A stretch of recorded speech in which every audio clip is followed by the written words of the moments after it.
د چا په باره کې مخه سوچ کوه نه بد، یوازې د خپل ځان په باره کې سوچ کوه. آیا تا کله دا سوچ کړی دی چې موږ خپل قیمتي وخت په څه ضایع کوو؟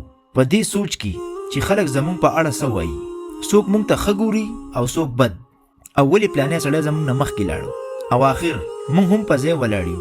حقیقت دا دی د چا په باره کې ډېر ښه سوچ هم نقصان دی او د چا په باره کې ډېر بد سوچ هم نقصان دی. په دواړو حالاتو کې ته خپل ذهن او وخت ضایع کوې.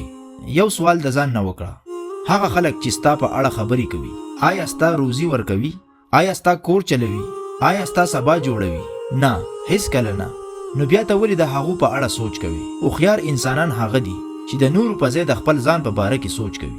دا سوچ کوي چې زه اوس په ژوند کې چرته یم او یو کال پس په چرته ولاړ یم، کم عادتونه بدلول غواړم، څه به زده کړم. هم دا سوچ انسان مخکې وړي.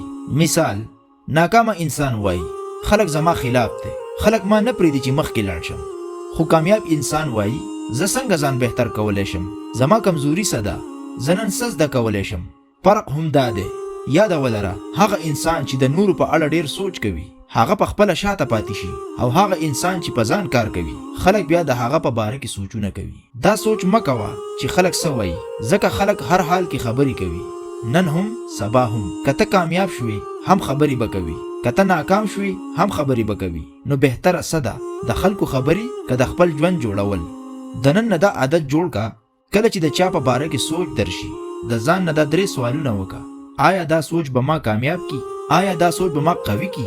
آیا دا سوچ به زما ژوند بدل کی؟ که جواب نه وي نو هغه سوچ پرېږده. د ځان د کامیابۍ دپاره د بل انسان ښکته کول ضروري نه دي. خپل معیار اوچت کا، خپل سوچ پاک کا، په خپل مقصد فوکس وکا، دنیا به په خپله بدله شي. وخت ډېر بې رحمه دی چې لاړ شي بیرته نه راځي. چې ته د نورو په اړه سوچ کې ضایع کوي، هغه وخت کې ته خپل ژوند ضایع کوي. نن فیصله وکړه، نه به د چا په اړه ډېر ښه سوچ کوم نه ډېر بد. زه به یوازې دا سوچ کوم چې زه څنګه په ژوند کې مخکې لاړ شم. ځکه کله چې انسان په ځان کار شروع کړي نو قسمت ورسره هم کار شروع کړي.